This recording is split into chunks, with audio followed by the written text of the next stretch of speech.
Assalamualaikum warahmatullahi wabarakatuh. Selamat datang di channel Santremole.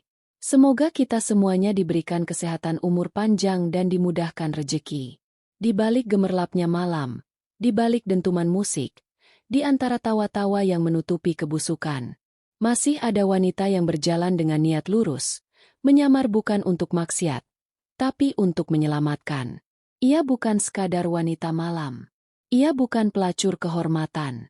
Tapi ia adalah ksatria tanpa nama, yang memilih terjun ke lumpur, demi menyelamatkan generasi yang hampir tenggelam oleh racun dunia bernama narkoba. Dalam diam, ia mengintai. Dalam gelap, ia bergerak. Dan dalam setiap detak jantungnya, ada zikir dan niat yang hanya Allah yang tahu.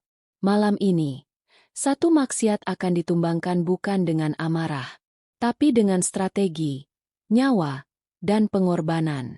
Dan saat semuanya terbongkar, jangan heran kalau ternyata wanita malam itu adalah seorang Kopassus muslimah. Visual gelap, muncul teks dramatis dengan efek petir lembut. Wanita malam ungkap kasus N4RK0 oknum polisi. Ternyata dia seorang Kopassus. Saksikan kisah lengkapnya hanya di Santremole. Jakarta, pukul 11 malam. Lampu-lampu kota menyala temaram, memantulkan cahaya ke permukaan jalanan yang basah oleh sisa hujan sore tadi. Angin malam bertiup pelan, membawa bau alkohol, asap rokok, dan parfum mahal dari kawasan hiburan elit di bilangan SCBD. Seorang wanita melangkah perlahan di trotoar. High heels-nya memantul bunyi denting lembut. Langkahnya tenang, terukur. Namanya Rina. Gaun hitam selutut membalut tubuhnya yang ramping. Rambut panjang terurai, lipstik merah menyala jadi pusat perhatian. Ia tampak seperti wanita malam biasa. Seseorang yang mencari nafkah dari lelaki hidung belang yang berkeliaran malam hari. Tapi malam ini berbeda. Rina berdiri sejenak di depan sebuah lounge mewah bernama Miras Hall. Disinilah tempat bermain para orang penting, pejabat, pengusaha, artis, dan oknum berseragam. Ia menarik napas pelan, lalu melangkah masuk. Musik house berdenyut kencang. Lampu warna-warni menari di antara botol-botol alkohol mahal yang berjejer rapi di rak bar. Tatapan mata para lelaki di dalam ruangan langsung tertuju padanya. Beberapa menyapa, ada pula yang mengangguk menggoda. Tapi Rina tak menghiraukan. Dia menuju bar, duduk di ujung, dan memesan segelas soda. Di balik senyumnya yang manis, matanya liar mengamati. Seorang pria berseragam preman, tapi dari postur dan gesturnya jelas dia bukan orang sembarangan. Duduk di VIP area bersama dua pria lain yang tampak seperti pengawal. Tangannya menyelipkan sesuatu ke saku salah satu pengunjung. Lalu keduanya bertukar tatapan singkat. Rina mencatat gerakan itu dengan mata. Di meja pojok, seorang pelayan perempuan terlihat gugup saat menyajikan minuman ke meja sang pria berseragam preman tadi. Tiba-tiba, gelas terjatuh. Sang pria berdiri, marah besar. Tangan kanannya terangkat hendak menampar si pelayan. Semua tamu terdiam sejenak.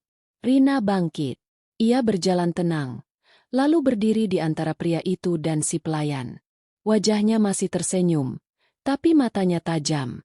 Maaf, Pak, bukankah terlalu berlebihan menghukum orang yang hanya menjatuhkan gelas? Pria itu menatapnya sinis. Lalu tertawa kasar. Kau siapa? Cewek panggilan mau ikut campur urusan orang penting? Rina tak menjawab. Ia hanya menatap pria itu. Kemudian dalam sekejap, tangan sang pria dipelintir, tubuhnya dibalik, dan didorong hingga terhuyung jatuh ke sofa. Semua orang kaget. Bahkan dua pengawalnya langsung bangkit. Namun Rina hanya menatap mereka datar. Tak bergerak sedikit pun. Tatapannya cukup membuat keduanya urung maju. Seisi lounge membisu. Tak ada yang berani menyentuh wanita itu. Rina merapikan rambutnya sebentar.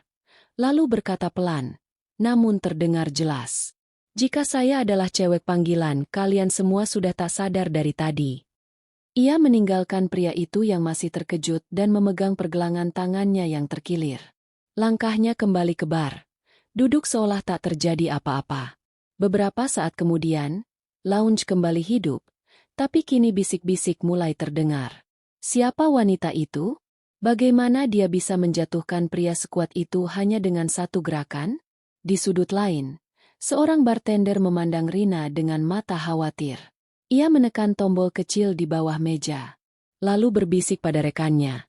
Cewek itu bukan cewek biasa. Dia bukan pekerja malam. Dia, entah siapa. Tak ada yang tahu bahwa malam itu, sang wanita malam bukan sedang mencari pelanggan. Ia sedang menjalankan misi penyamaran paling berbahaya dalam hidupnya. Dan targetnya malam ini hanya satu langkah lagi. 2 hari setelah insiden di Lounge Miras Hall, suasana di kantor pusat Direktorat Intelijen Khusus tampak tegang. Seorang pria parubaya dengan wajah keras dan tatapan tajam berdiri di depan layar besar yang memperlihatkan rekaman CCTV dari lounge tersebut. Di sana terlihat jelas, seorang wanita bergaun hitam memutar lengan pria bertubuh besar hanya dalam satu gerakan. Cepat, presisi, dan bersih, tanpa membuat keributan besar. Dia mulai bergerak, kata pria itu pelan, tangan menyentuh dagunya. Tinggal tunggu saatnya. Kita sergap semuanya. Di ruangan yang sama, seorang perwira muda berpangkat kapten mengangguk. Operasi ini terlalu lama, Jenderal. Rina sudah terlalu dalam menyamar. Kalau dia ketahuan, dia mati. Jenderal itu tak menjawab. Ia hanya menatap layar lebih lama, lalu bergumam. Tapi dia satu-satunya yang bisa masuk ke sarang itu tanpa dicurigai. Kita tinggal percaya padanya. Sementara itu, di sisi lain kota, Rina duduk di dalam kamar hotel kelas menengah, menatap layar laptop dengan puluhan foto wajah-wajah yang sudah dia hafalkan. Para pengguna, pengedar, dan yang terpenting, penyuplai. Semua mengarah ke satu nama, Ibtu Wahyudi, anggota aktif kepolisian yang seharusnya berada di garis terdepan pemberantasan narkoba. Wajah pria itu adalah wajah yang ia pelintir lengannya 2 malam lalu. Dan sejak kejadian itu, pergerakan di Miras Hall semakin tertutup. Mereka mulai mencurigai. Ada yang mengawasi. Rina tahu waktunya semakin sempit. Dia membuka kotak hitam kecil di bawah ranjang.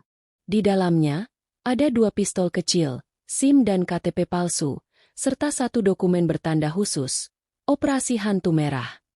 Dokumen itu menunjukkan bahwa Rina bukanlah siapa-siapa di dunia luar. Namanya tidak terdaftar di data Kopassus, TNI, atau BIN. Ia hantu, agen bayangan. Dan jika tertangkap, tidak akan ada yang mengakuinya. Malam itu, Rina kembali ke Miras Hall. Kali ini dengan gaya berbeda. Gaun merah panjang dengan belahan tinggi, rambut disanggul, dan tatapan lebih tajam dari biasanya. Semua mata kembali tertuju padanya. Tapi kini tidak ada yang berani mendekat. VIP lounge tampak lebih ramai. Wahyudi duduk di tengah, dikelilingi wanita dan 2 pria berbadan besar. Salah satunya menyodorkan sebuah koper kecil ke bawah meja. Rina mencatat semuanya dalam ingatannya. 1 kamera kecil tersembunyi di anting-antingnya merekam semua transaksi. Namun malam itu, sesuatu yang tak ia duga terjadi. Saat ia hendak keluar, seorang lelaki muda yang tampak biasa saja, berpakaian santai, tiba-tiba menyapanya. Suaranya pelan, tapi berisi. Bu Rina, kita tahu siapa Anda. Rina refleks memutar badan, siap menyerang. Tapi pria itu dengan cepat menunjukkan lencana kecil. Agen dari Satgasus, pasukan gabungan rahasia. Rina menatap tajam. Apa maksudmu? Pria itu menunduk sedikit. Kami ditugaskan memantau pergerakan Anda. Tapi ada masalah besar. Besok malam, Ibtu Wahyudi akan mengirim paket dalam jumlah besar keluar Jakarta. Operasi ini harus dipercepat. Rina terdiam. Itu artinya, penggerebekan harus dilakukan lebih cepat dari jadwal. Padahal backup belum siap. Belum semua identitas jaringan berhasil ia identifikasi. Tapi jika dibiarkan, paket itu bisa lenyap dan bukti pun ikut hilang. Malam itu, Rina tidak tidur. Ia duduk di depan cermin, membuka kancing gaunnya perlahan, dan terlihat bekas luka panjang di pundaknya. Bekas luka dari operasi sebelumnya. Ia menghela napas panjang. Kita percepat, gumamnya pelan. Besok malam, kita dobrak semuanya. Ia membuka ponselnya, mengetik pesan ke nomor rahasia. Target konfirmasi, Ibtu Wahyudi. Transfer besok jam 10 malam. Minta backup pukul 21.30. Saya siap. Pesan terkirim. Kini, semuanya tinggal menunggu satu malam terakhir. Satu malam yang akan menentukan, apakah wanita malam itu akan keluar sebagai pahlawan, atau akan hilang tanpa jejak. Pukul 20.45 waktu Indonesia Barat. Hujan turun rintik-rintik, membasahi jalanan ibu kota yang masih sibuk di tengah malam. Di parkiran belakang lounge Miras Hall, 4 mobil hitam tanpa plat resmi terparkir berjejer. Di dalamnya, sejumlah pria berpakaian serba hitam sedang menunggu perintah. Semua tanpa suara. Senjata disiapkan, komunikasi diamankan, dan mata mereka menatap lurus ke satu titik. Jam digital yang kini menunjukkan waktu yang semakin dekat ke momen penyerbuan. Di sisi lain, di dalam lounge yang dipenuhi musik dan lampu klap-kelip, Rina berjalan pelan ke meja VIP. Gaun hitamnya malam ini sangat sederhana. Tidak seperti biasanya. Matanya tajam, penuh waspada. Di telinga kirinya, sebuah earset nyaris tak terlihat. Ia mendengar suara seorang pria memberi aba-aba. Tim Alpha siap. Komando di tanganmu. Wahyudi sudah duduk di tempat yang sama. Kali ini ia lebih waspada. Di depannya, sebuah koper besar berisi paket narkoba jenis sabu senilai miliaran rupiah. Di sampingnya, 2 pria asing yang tak pernah Rina lihat sebelumnya. Dari bahasa tubuh mereka, jelas, mereka bukan orang lokal. Mungkin jaringan luar negeri. Rina duduk di meja terdekat. Matanya menatap Wahyudi dari balik gelas martini yang tak pernah disentuh. Tangan kirinya menyentuh ujung kalung kecil di lehernya, lalu menekan satu tombol kecil tersembunyi. Sinyal dikirim. Perekaman maksimal aktif. Sekali ini, semua bukti akan terekam sempurna. Pukul 21.15. Salah satu pria asing memberikan tas hitam berisi uang tunai kepada Wahyudi. Penukaran hampir selesai. Sinyal yang ditunggu hampir lengkap. Tapi tiba-tiba, sesuatu terjadi. Seorang pelayan pria mendekati Rina, lalu tanpa kata, menyodorkan selembar kertas kecil. Rina membacanya cepat, dan wajahnya langsung menegang. Ada tikus di tim kita. Operasi bocor. Penggerebekan terancam. Rina segera bangkit dari kursi. Ia tak bisa menunggu. Ia mendekat ke meja Wahyudi dengan langkah pasti. Pak Wahyudi, ucap Rina. Senyum manis di bibirnya, namun nadanya dingin. Sebelum transaksi selesai, saya punya permintaan. Boleh saya lihat isinya? Wahyudi menatapnya tajam. Kau siapa? Dan saat itu, semua berubah. Rina menyibak rambutnya ke belakang, memperlihatkan earset dan mikrofon kecil di lehernya. Saya bukan siapa-siapa, katanya pelan. Tapi Anda sudah diawasi selama 2 bulan. Dan malam ini, permainan Anda selesai. Wahyudi berdiri mendadak, menarik pistol dari balik jasnya. Tapi Rina lebih cepat. Ia menendang meja hingga membalik, melompat ke belakang sofa, dan berteriak ke arah earset. Eksekusi. Sekarang. Ledakan ringan terdengar di luar. Pintu utama dijebol. Tim khusus bersenjata lengkap menyerbu masuk ke lounge dari berbagai arah. Teriakan, suara tembakan peringatan, dan kaca-kaca pecah mengiringi penggerebekan brutal dalam waktu kurang dari 1 menit. Para pengunjung panik berhamburan. DJ berhenti. Lampu dimatikan paksa. Dalam gelap dan keributan, Rina menundukkan 2 pria asing dengan gerakan cepat, menekuk lutut satu orang dan menjatuhkan yang lain dengan siku di tengkuk. Wahyudi mencoba kabur lewat pintu belakang, tapi saat dia membuka pintu, Rina sudah berdiri di sana, menodongkan pistol kecil tepat ke dahinya. Berakhir sudah, Pak Polisi, ucapnya dengan nada datar. Wajah Wahyudi pucat. Kau, siapa sebenarnya? Rina menarik nafas dalam-dalam, lalu menjawab. Sersan Rina, Komando Pasukan Khusus. Aku bukan wanita malam. Aku bayangan di tengah gelap. Dan malam ini, kau terang benderang. Dalam hitungan detik, Wahyudi diborgol. Koper sabu diamankan. Seluruh lounge disegel. Para pengunjung diinterogasi.